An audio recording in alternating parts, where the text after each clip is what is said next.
नमस्कार, मी राजेश कोतवाल।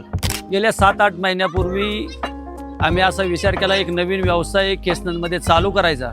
नवीन व्यवसाय चालू करायचं म्हटलं तर काय करायचं याच्यावर विचार केल्यानंतर आम्ही व्हेज आणि नॉनव्हेजचं हॉटेल चालू करायचं केसनमध्ये ठरवलं।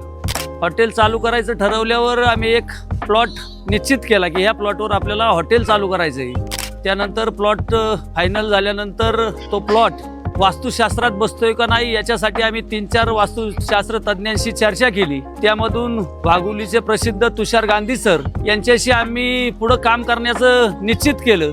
त्यांना प्लॉटवर आणलं असता प्लॉटला उत्तरेकडून दक्षिणेकडे उतार होता। तर सरांनी सांगितलं की या प्लॉटमध्ये जर हॉटेल चालू करायचं असेल तर हा प्लॉट पूर्णपणे आपल्याला भरून घ्यावा लागेल।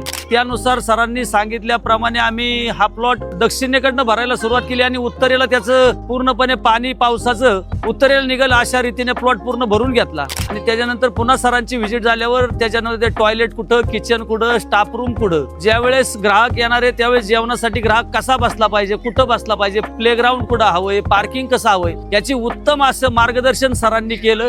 आणि त्यानुसार या संपूर्ण ग्रँड व्हिलेज हॉटेलची वास्तू आज उभी राहिलेली आहे। उभी राहून 1 महिना झालं। सरांनी जे वास्तुशास्त्राचं संपूर्ण ज्ञान आम्हाला दिलं आणि त्याच्याप्रमाणे आम्ही काम केलं, त्यानुसार आज ग्राहकांचा उत्तम असा प्रतिसाद मिळतोय। त्यासाठी मी तुषार गांधी सरांना खूप खूप धन्यवाद देतो।